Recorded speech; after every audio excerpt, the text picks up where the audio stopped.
함께 말씀 보겠습니다. 말씀은 히브리서 2장 10절에서 18절까지의 말씀입니다. 신약 성경의 355면쯤에 있는 히브리서 2장 10절에서 18절까지의 말씀 함께 교독하며 읽도록 하겠습니다. 제가 먼저 10절의 말씀을 읽겠습니다. 그러므로 만물이 그를 위하고 또한 그로 말미암은 이가 많은 아들들을 이끌어 영광에 들어가게 하시는 일에 그들의 구원의 창시자를 고난을 통하여 온전하게 하심이 합당하도다. 거룩하게 함을 입은 자들이 다 한 근원에서 난지라. 그러므로 형제라 부르시기를 부끄러워하지 이르시되 내가 주의 이름을 내 형제들에게 선포하고 내가 주를 교회 중에서 찬송하리라 하셨으며 또다시 내가 그를 의지하리라 하시고 또다시 볼지어다. 나와 및 하나님께서 내게 주신 자녀라. 자녀들은 혈과 육에 속하였음에 그도 또한 같은 모양으로 혈과 육을 함께 지니심은 죽음을 통하여 죽음의 세력을 잡은 자 곧 마귀를 멸하시며 또 죽기를 무서워함으로 한평생 매어 종노릇하는 모든 자들을 놓아주려. 이는 확실히 천사들을 붙들어 주려 하심이 아니요 오직 아브라함의 자손을 붙들어 주려 하심이라. 그가 범사의 형제들과 같이 되심이 마땅하도다. 이는 하나님의 일에 자비하고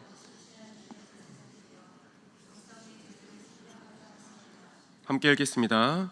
그가 시험을 받아 고난을 당하였은즉 시험 받는 자들을 능히 도우실 수 있느니라. 아멘. 이 시간에 거룩함 안에서 하나됨이란 제목을 가지고 말씀을 함께 나누도록 하겠습니다. 전도를 하다 보면 이런 질문들을 종종 받곤 합니다. 왜 교회에 가야 합니까? 그들이 생각했을 때 많은 종교들이 있습니다. 그런데 왜 굳이 꼭 교회를 가야 됩니까? 그들의 이런 질문은 어디에서부터 오는 것일까요? 아마 이런 마음이지 않을까요? 심신의 안정을 위하여 종교 생활을 하는 것인데 그렇다면 굳이 꼭 교회에 나갈 이유가 있겠습니까? 아마 이런 전제된 생각 가운데서 그런 질문을 하는 게 아닐까 생각을 해봅니다. 그런 질문을 받을 때면 특별히 제가 담당하고 있는 중등부 아이들도 왜 교회 가야 하나요? 이런 질문을 종종 던지곤 하는데 그런 질문 앞에서 제가 늘 하는 한 가지 이야기가 있습니다. 근데 그 이야기는 제가 우리 담임 목사님께서 교회에 이제 오셨을 때 얼마 안 되었을 때로 제가 기억을 합니다. 교육자회에서 이 한 말씀을 해주셨는데 그때 들은 이후로 앞서 드린 그 질문 들었을 때 늘 해주신 이 말씀을 제가 전하곤 합니다. 어떤 말씀이었냐면 저희 교육자들에게 질문을 해주셨습니다. 기독교와 그러니까 개신교와 다른 종교의 차이가 무엇이냐? 개신교가 믿는 하나님과 다른 종교가 믿고 섬긴다는 그 신들, 다른 신들과의 차이가 있다면 무엇인지 한번 질문을 던져주셨습니다.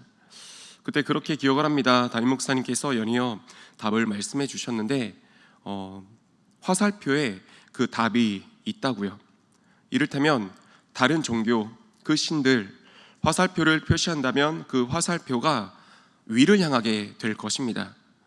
그 신을 향해서 사람이 애쓰고 몸부림치고 행함이 우선된다는 것입니다. 신에 다다르기 위해서 애씁니다. 몸부림칩니다. 어떻게든 그렇게 힘쓰고 모든 고행을 거쳐서 신에게 도달하고 신의 마음을 감동시켜야 신으로부터 축복이 이루어진다라는 것입니다.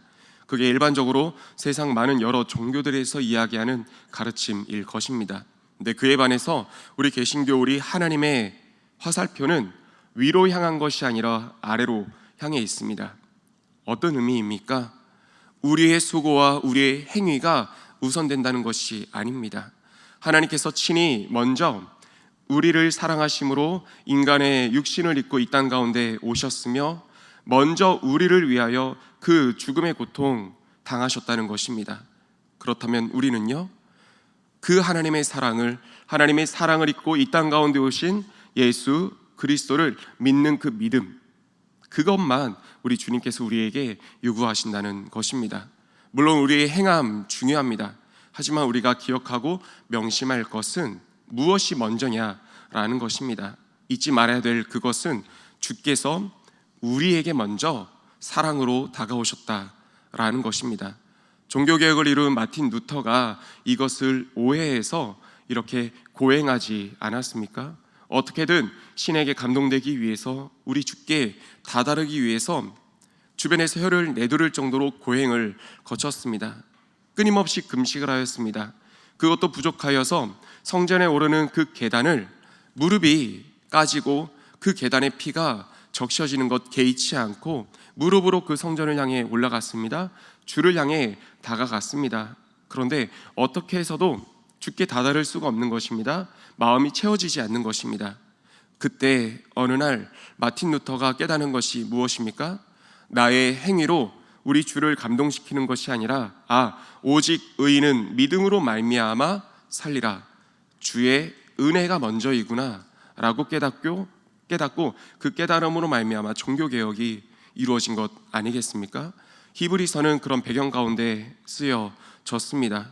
우리 주님께서 이 땅 가운데 오셔서 무엇을 하셨는지 그 고백을 담고 있는 것입니다. 10절 말씀을 함께 읽겠습니다.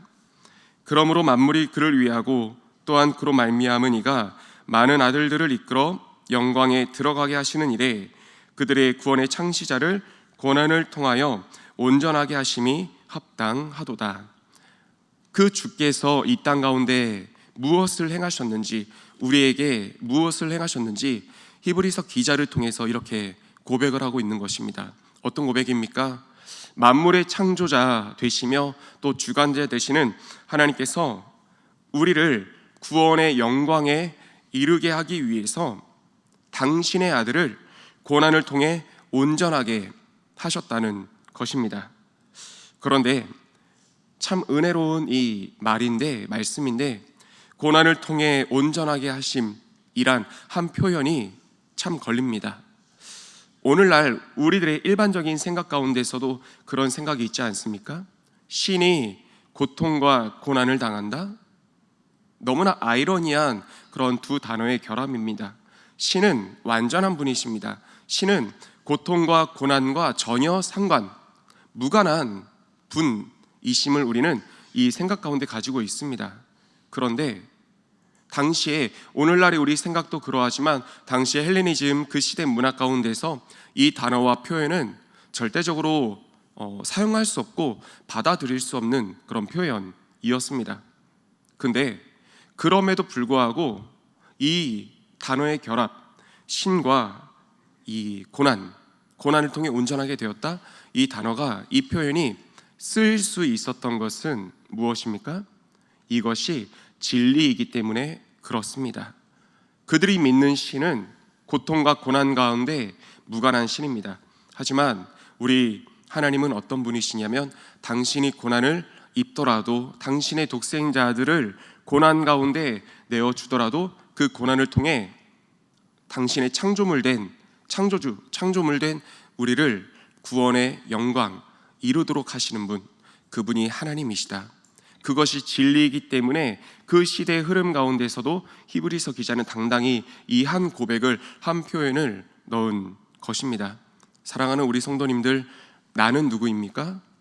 나는 그 하나님께서 친히 고난 당하시기까지 사랑을 맞이하지 아니하신 분, 고난을 맞이하지 아니하신 그 사랑을 입은 존재가 바로 나와 우리 성도님들이심을 고백하며 믿고 이 심령 가운데 깊이 있게 새겼으면 좋겠습니다.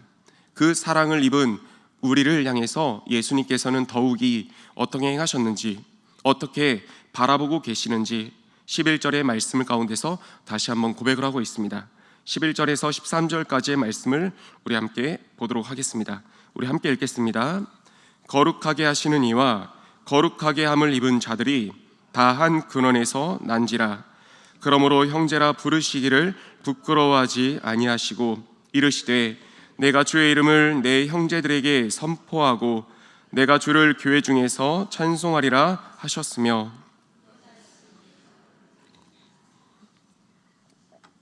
네, 13절까지 읽겠습니다. 또다시 내가 그를 의지하리라 하시고 또다시 볼지어다 나와 및 하나님께서 내게 주신 자녀라 하셨으니. 아멘.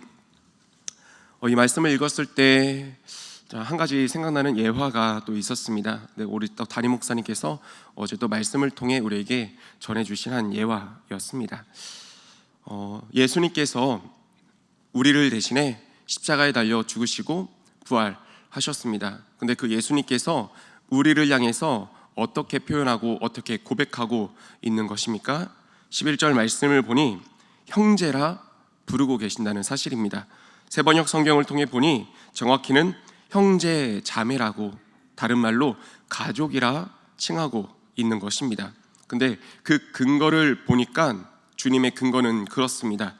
한 분 하나님 아버지를 통해 예수 그리스도께서 나셨으며 그리고 그분을 통해 구원을 입은 우리가 났으니 우리를 형제 자매 가족이라 부르는 것인다는 것입니다. 여기에 보니까 거룩하게 하시는 이가 나옵니다. 거룩하게 하시는 이가 누구십니까? 예수님입니다. 그리고 그 예수님으로 말미암아 거룩하게 함을 입은 자들이 누구입니까? 바로 저와 우리 성도님들, 우리들인 것입니다. 우리가 한마음 되어서 오늘날 우리 교회에서도 서로를 향해서 형제 자매라 부를 수 있는 그 이유, 그 근거, 이 말씀 가운데 있는 것 아니겠습니까?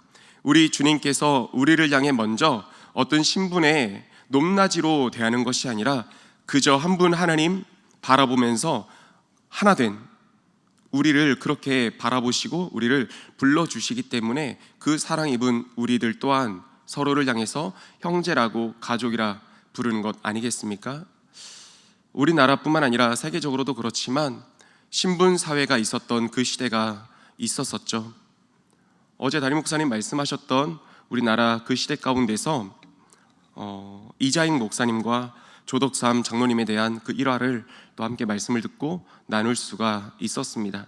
신분 사회가 철저했었던 그 시대 가운데서 주인이었던 조덕삼 이제 장로님과 또 나중에 목사님이 된 이자익 목사님, 이제 주인과 종의 그 관계였는데, 그들이 이제 예수님을 믿고 이제 장로가 피택되는 그 자리 가운데서 투표를 통해 누가 이렇게 장로로 먼저 선발되었습니까? 마부였던, 또 어느 본문에서는 머슴이라고도 표현을 하더라고요. 머슴이었던 이제 이자익 목사님이 먼저 장로로 피택이 되었습니다. 그때 그 결과를 두고, 투표는 우리 성도님들이 하셨지만 그 투표 결과를 보고 술렁거렸다라고 하는 것입니다.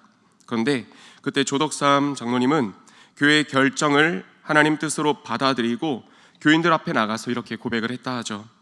나는 하나님의 뜻을 겸허히 받아들여 이자익 장로를 잘 받들고 교회를 더욱 잘 섬기겠습니다. 신분사회가 만연했던 그 당시에 주인이 종을 향해서, 마부를 향해서 이 고백을 한 것입니다.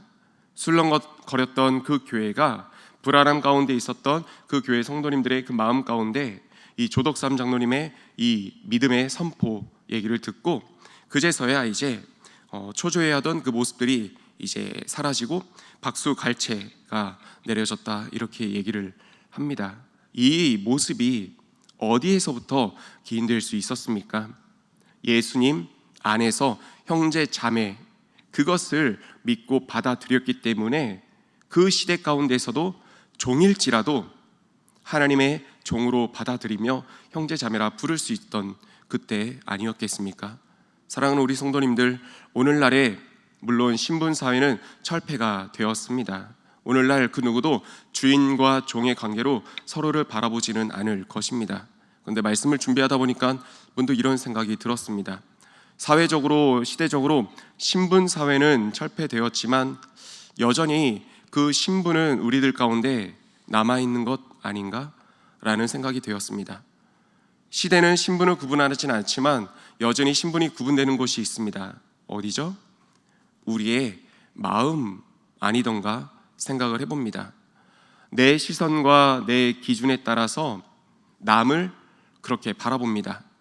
가진 사람, 못 가진 사람, 배운 사람, 못 배운 사람, 나보다 잘난 사람, 나보다 못난 사람. 내 마음 속에서 누군가를 바라볼 때 계급에 따라서, 그런 신분에 따라서 그렇게 바라보고 평가를 내리고 있는 것입니다. 더 나아가서 남을 그렇게 바라볼 뿐만 아니라 나 자신을 향해서도 그렇게 나 자신의 신분을 나누곤 합니다.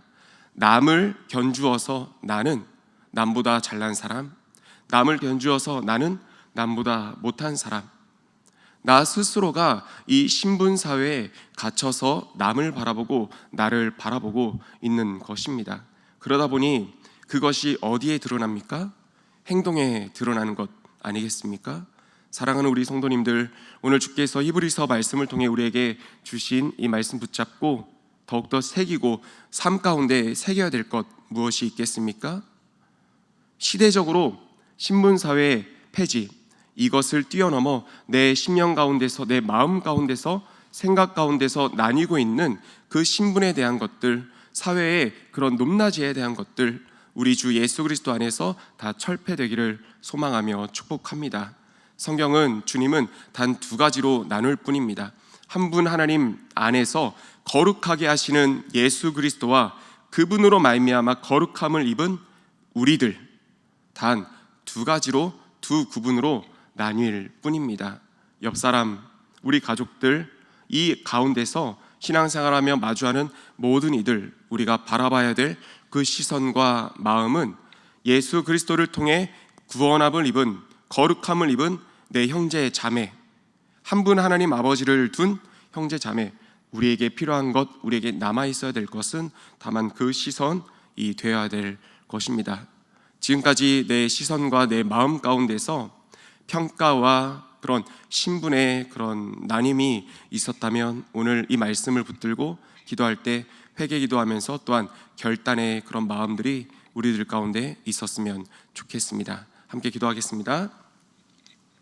함께 기도할 때 주신 말씀 우리가 기억하며 두 가지를 위해서 기도합니다. 하나님, 먼저는 감사합니다. 내가 무엇이라고 하나님 그 거룩하신 분께서 당신의 목숨 아끼지 아니하고 우리에게 허락하셨습니까? 그 사랑받은 하나님, 그 은혜 기억하겠습니다. 감사하겠습니다. 먼저 감사를 고백하겠으며, 우리 두 번째로, 하나님, 나도 모르게 남을 향해서, 나 자신을 향해서 그렇게 평가를 하곤 했습니다. 신분을 나누곤 하였습니다. 근데 오늘 주신 말씀 붙잡고 오직 예수 그리스도 안에서 하나된 형제 자매, 다만 그것만을 우리가 바라보겠습니다. 한 분 하나님을 바라보겠습니다. 그 하나님을 향한 시선으로 내 형제 자매를 바라보고 그를 대하고 그를 사랑으로 아끼겠습니다. 그렇게 결단하는 마음 가지고 함께 기도하며 나가겠습니다. 주신 말씀 붙들고 주여 한번 외치고 통성으로 기도하겠습니다.